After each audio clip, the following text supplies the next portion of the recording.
Hi ಎಲ್ರಿಗೂ ನಮಸ್ಕಾರ.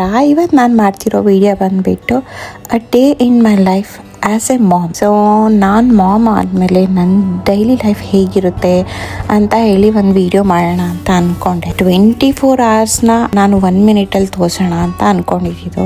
ಆದರೆ ವಿಡಿಯೋ ಎಷ್ಟಿತ್ತು ಅಂದರೆ ಅದನ್ನು ಎಡಿಟ್ ಮಾಡ್ತಾನೆ ನಂಗೆ ಸಾಕಾಗೋಯ್ತು. 3-4 hour ಶೂಟ್ ಮಾಡಿದ್ದೀನಿ. ಒಂದು ಸ್ವಲ್ಪ ಬೈಟ್ಸ್ ತೊಗೊಂಡು ಆ ಬೈಟ್ಸ್ನ ಎಡಿಟ್ ಮಾಡೋ ಅಷ್ಟೊತ್ತಿಗೆ ಸಾಕಾಗೋಯ್ತು.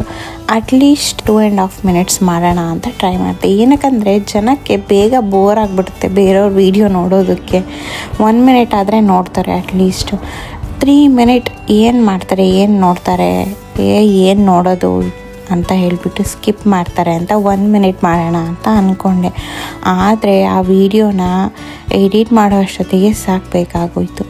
ಒಂದು ಹೋಲ್ ಡೇನ ನಾವು 1 minute ತೋರ್ಸೋಕ್ಕಂತೂ ಆಗಲ್ಲ. ಸೊ 3 minute ಟ್ರೈ ಮಾಡೋಣ ಇರು ಅಂತ ಹೇಳಿ ಟ್ರೈ ಮಾಡಿದೆ.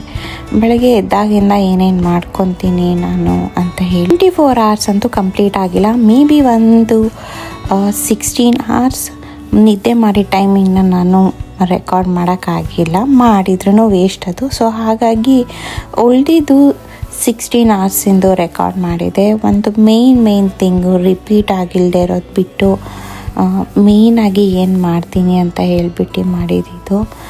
ಅಮ್ಮ ಆದಮೇಲೆ ಮಗು ನೋಡ್ಕೊಳ್ಳೋದೇ ಒಂದು ದೊಡ್ಡ ವಿಷಯ. ಏನದರಲ್ಲಿ ದೊಡ್ಡ ವಿಷಯ ಅಂತ ಎಲ್ಲರೂ ಅನ್ಕೋಬೋದು. ಈ ಕಾಲದಿಂದ ಮಕ್ಕಳನ್ನ ನೋಡ್ಕೊಂಡು ಬಂದಿದ್ದಾರೆ. ಅವಾಗೆಲ್ಲ ಅಷ್ಟು ಮಕ್ಕಳು ಇಷ್ಟು ಮಕ್ಕಳು. ನನಗೆ ಲಿಟ್ರಲಿ ಹೆಂಗೆ ಅನಿಸ್ಬಿಡ್ತು, ನಮ್ಮ ಅಜ್ಜಿಗೆ 6 ಮಕ್ಕಳು. 6 ಮಕ್ಕಳನ್ನ ಹೆಂಗೆ ಸಾಕಿದ್ರು ಅವರು.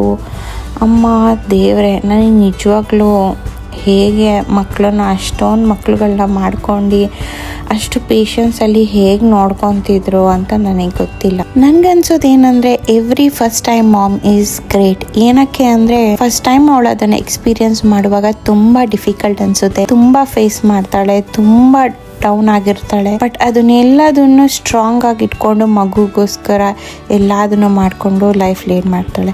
ನಂದು ಹೋಲ್ ಡೇ ಹೀಗಿತ್ತು. ಮಗು ನೋಡ್ಕೊಳ್ಳೋದು, ಅಡುಗೆ ಮಾಡೋದು, ಊಟ ಮಾಡೋದು ಇದೇ ಥರ ಇತ್ತು. ಈ ವಿಡಿಯೋ ಇಷ್ಟ ಆಗಿದ್ರೆ ಲೈಕ್, ಶೇರ್, ಕಮೆಂಟ್ ಮಾಡಿ. ನೆಕ್ಸ್ಟ್ ವಿಡಿಯೋಲಿ ಸಿಗ್ತೀನಿ. ಅಲ್ಲಿವರೆಗೂ ಬಾಯ್.